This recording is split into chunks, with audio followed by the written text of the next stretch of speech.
Here's a quick project. You've seen the signs next to people's doors. This is how we made our sunshine sign.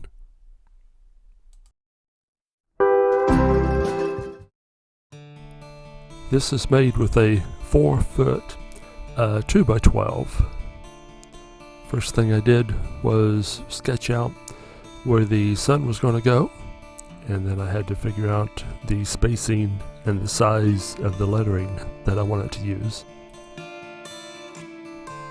To put the letters in and to cut the sun out, I used a flat-bottomed 1/2-inch bit in the router.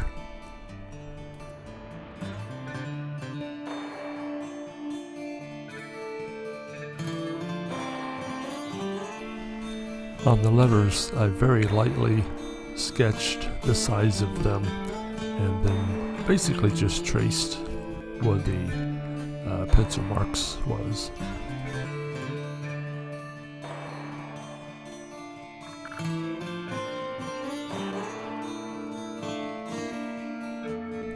I used a medium to dark stain to stain the surface of the board first.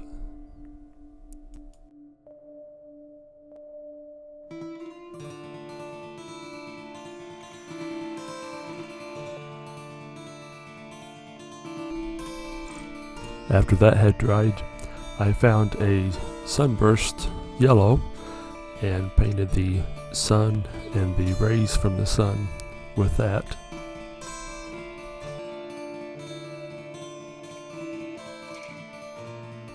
The letters themselves I painted with white. It did take a couple coats in most places to get this to pop.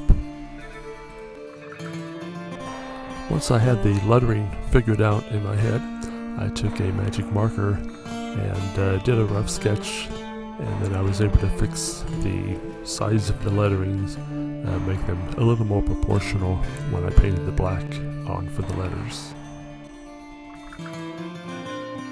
I gave it a couple of coats of polyurethane to give it a little bit of a shine, and of course to protect it from the elements since the sign sits outside. I don't think it looks too bad sitting up next to the house. You can make it say whatever you want, of course, welcome or whatever. I do like the way this turned out, and hopefully you have an idea of something you can make for yourself or maybe your family and friends. Thank you for watching. We appreciate your time. Go ahead and subscribe if you haven't, and we'll see you on the next video. Bye.